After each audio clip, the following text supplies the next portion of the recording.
తాకట్లో ఉన్న మీ బంగారాన్ని విడిపించి ఆ రోజు ఆన్లైన్ రేటుకి కొంటాం. Sharma gold company. నమస్కారం, వెల్కమ్ టు సుమన్ టీవీ. నేను గీతాంజలి. ప్రస్తుతం మనతో పాటు ప్రముఖ జ్యోతిష్య వాస్తు ముహూర్త పండితులు బ్రహ్మశ్రీ సిస్లా సిద్ధాంతి గారు మనతో పాటు ఉన్నారండి. వారితో మాట్లాడదాం. గురుగారు నమస్కారం అండి. నమస్తే అమ్మా. గురుగారు, కన్యా రాశి వారి జాతక ఫలితాలు ఈ విశ్వావసు నామ సంవత్సరంలో ఏ విధంగా ఉన్నాయో తెలుసుకోవాలనుకుంటున్నాము. ముందుగా వివరించండి. విశ్వావసు నామ సంవత్సర శుభాకాంక్షలు. కన్యారాశి వారికి శుభాశీస్సులు. విశ్వావసు నామ సంవత్సరంలో అందరూ బాగుండాలని కోరుకుంటూ అసలు కన్యారాశిలోకి ఎవరు వస్తారో ముందర తెలుసుకుందాం. ప్రధానంగా కన్యారాశిలోకి ఎవరు వస్తారు అంటే ఉత్తరా నక్షత్రంలోని 2, 3, 4 పాదాల వాళ్ళు, లేదా ఉత్తర ఫల్గుని అంటారు, ఏదన్నా ఒకటి. ఉత్తర ఫల్గునిలోని 2, 3, 4 పాదాల వాళ్ళు, హస్తా నక్షత్రంలోని 4 పాదాలు, చిత్తా నక్షత్రంలోని మొదటి 2 పాదాలు, ఈ 9 పాదాల వాళ్ళు కన్యారాశిలోకి వస్తారు. వీరికి ఈ సంవత్సరం ముందుగా ఉన్న గ్రహస్థితి ఒకసారి మనం పరిశీలించుకుంటే, ప్రధాన గ్రహాల్లో దేవగురువు అయినటువంటి బృహస్పతి నవమమైన వృషభంలోంచి దశమమైన మిథునంలోకి వస్తాడు. 10వ ఇంట్లోకి మారుతాడు. చాలా బలమైన స్థానం. తదుపరి శని వచ్చేటప్పటికి సంచారంలో 6 నుంచి 7వ ఇంట్లోకి మారుతాడు. రాహు వచ్చేటప్పటికి వక్ర సంచారంలో 7 నుంచి 6కు వస్తాడు. కేతువు జన్మరాశి నుంచి తాను వేల్లోకి సింహంలోకి వెళ్తాడు. ఇది కన్యారాశి వారికి సంబంధించి దాదాపుగా చాలా బాగుందని చెప్పాలి. గ్రహస్థితి చాలా బాగుంది. ప్రారంభంలో మనం చెప్పుకున్నట్టు మేషం తీసేస్తే వృషభ రాశి ఎలా ఉంటుందో కన్యారాశి దాదాపుగా అలానే ఉంటుంది. గ్రహస్థితి బాగుంది కాబట్టి కన్యారాశిలో ఉండేటువంటి విద్యార్థులు, చదువు పూర్తయిన వాళ్ళకి ఉద్యోగం స్పీడ్గా వచ్చేస్తుంది, చాలా తొందరగా వస్తుంది. పై చదువుకి వెళ్దాం అనుకున్న, విదేశాలలో వెళ్దాం అనుకున్న వాళ్ళు, పై చదువుకి ఇంకో యూనివర్సిటీకో ఇంకో రాష్ట్రం వెళ్దాం అనుకున్న వాళ్ళు ఖచ్చితంగా వెళ్ళిపోతారు. ఏమీ ఇబ్బంది ఉండదు. చదువులో ముందు వరుసలో ఉంటారు. ఉత్తీర్ణత శాతంలో కూడా పైన ఉంటారు. ప్రవేశ పరీక్షల్లో ముందర ఉంటారు. అట్లా విద్యార్థులు చక్కటి ప్రతిభలో ఉంటారు. వాళ్ళ ప్రతిభ చాలా బాగుంటుంది. జ్ఞానం కూడా చాలా బాగుంటుంది. ఆలోచించే విధానం, ఆ సమయానికి చెప్పేటువంటి మాట సమయస్ఫూర్తిగా సమాధానం ఇవ్వగలరు, చాలా బాగుంటారు. ఇంకా చెప్పాలంటే ఈ యొక్క విద్యార్థులు ఏదైనా ఇంటర్వ్యూకి కానీ ఉద్యోగానికి వెళ్ళినప్పుడు చక్కటి సమాధానంతో ఆకట్టుకుని ఉద్యోగం తెచ్చుకుంటారు. మిగిలిన వాళ్ళని గంట ప్రశ్న వేసినటువంటి యాజమాన్యం ఉద్యోగంలోకి తీసుకోవాలని వీళ్ళని వచ్చేటప్పటికి 2-3 ప్రశ్నలకే తీసుకుంటారు. అతను 20 ప్రశ్నలు వేసి ఇతను 2-3 వేస్తారు. ఎందుకంటే ఇతను చెప్పే సమాధానం అంత ఉంటుంది. అంటే అవతల వాళ్ళు చెప్పిన 1-2 సమాధానాలే ఆశ్చర్యపోయేట్టు అంత ఆకలింపు చేసుకునేట్టు చెప్తారు.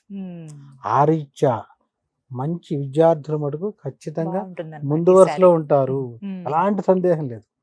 కన్యారాశిలో మటుకు అక్కడ వాళ్ళకి చాలా యోగం పట్టిందనే చెప్పాలి. చాలా బాగుంటుంది. ఇక గౌరవం సంఘంలో చాలా బాగుంటుంది. మంచి గౌరవం, మంచి పేరు తల్లిదండ్రులకు తెస్తారు.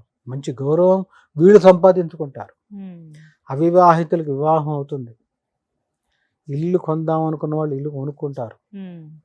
వాహనం కానీ నూతన క్రయ విక్రయాలు జరుగుతాయి. వీరింట శుభ కార్యక్రమాలు జరుగుతాయి.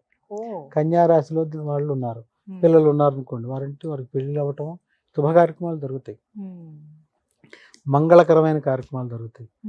అన్ని వైపుల నుంచి బాగుంటుంది వాళ్ళకి. ఎక్కడ ఆటంకం దాదాపుగా ఉండదు. కేవలం ఎక్కడంటే కొంత ఇబ్బంది పెట్టేది వీరికి.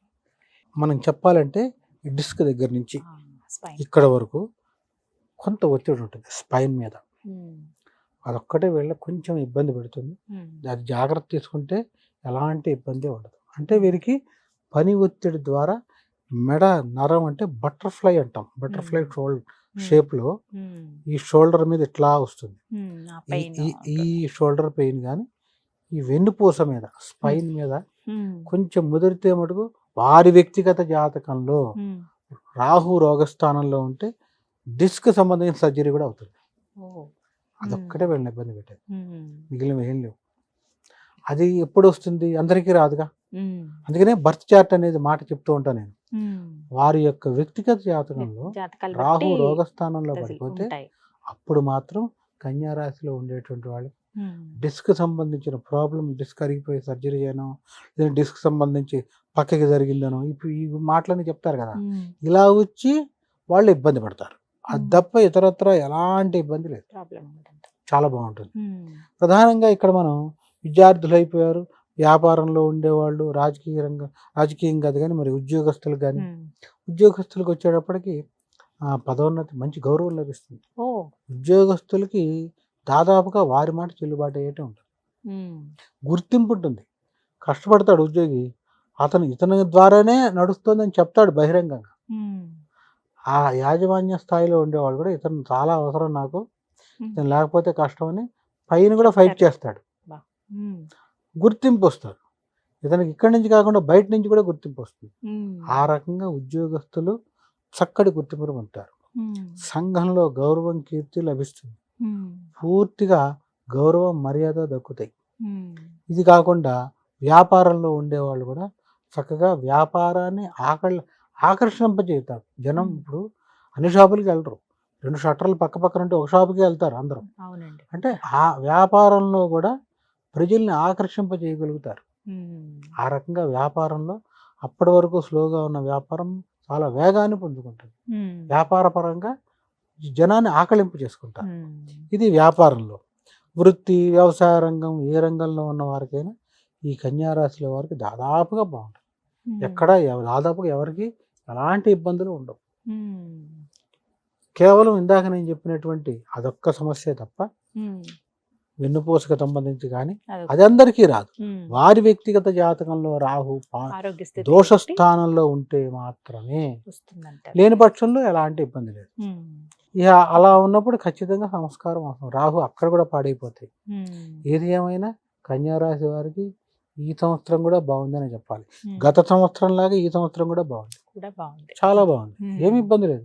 ఇక రాజకీయ రంగంలోకి వచ్చేప్పటికి కన్యా రాశిలో ఉండేటువంటి వారికి మంచి గుర్తింపు వస్తుంది. ఏదైనా పదవి లాంటిది కూడా దక్కుతుంది. అంటే పదవి వీళ్ళని వరిస్తుంది, వీళ్ళు పదవి కోసం వెంట పడరు, ఆ పదవి వీళ్ళని వరిస్తుంది. అంటే మీరు దీనికి సమర్థులు అని ఇచ్చేటువంటి పదవులు కూడా అలాంటివి కూడా వీళ్ళకి వస్తాయి. రాజకీయ రంగంలో మంచి పేరు వస్తుంది. ఆ రకంగా కన్యా రాశిలో ఉండేటువంటి వారికి దాదాపుగా చాలా బాగుంటుంది. మంచి మిత్రుల సహకారం లభిస్తుంది. ద్వితీయార్థంలో అంటే ఉగాది సుమారు ఏప్రిల్ కదా, మార్చి 30 అంటే ఏప్రిల్, ఏప్రిల్ నుంచి 6 మాసాలు, 6 మాసాలు తీసుకుంటే ఏప్రిల్, మే, జూన్, జూలై, ఆగస్టు, సెప్టెంబర్ ఇది దాటిపోయిన తర్వాత ద్వితీయార్థం అంటే అక్టోబర్ తర్వాత నుంచి వీళ్ళకి మిత్రుల సహకారంతో మరింత పేరు వస్తుంది. బంధు మిత్రుల సహకారం ఉంటుంది, ఆ రీత్యా మంచి పేరు వస్తుంది. మొత్తం మీద పరిశీలన చేసుకుంటే కన్యా రాశి వారికి ఈ శ్రీ విశ్వావసునామ సంవత్సరం మంగళకరం, శుభకరం, అంతా బాగుంటుంది, సంతోషంగా ఉండదు. పరిహారం కూడా చెప్పారు కాబట్టి ఆ విధంగా చిన్న చిన్న పరిహారాలే చేసుకుంటే రోజు అలవాటు చేసుకుంటే చాలు. ఇక నిజంగా ఇప్పటికే వెన్నుపూస సమస్యతో లేదా డిస్క్ సమస్యతో బాధపడుతున్న వాళ్ళు ఇప్పుడు మటుకు జాతక చక్రాన్ని పరిశీలించుకోవాలి. ఎలా ఉందో చూసుకోవాల్సిందే. సరి చేసుకోకపోతే అది ముదిరిపోతుంది, అది తప్ప ఇంకేం లేదు. చక్కగా వివరించారు గురుగారు, ధన్యవాదాలండి. నమస్తే.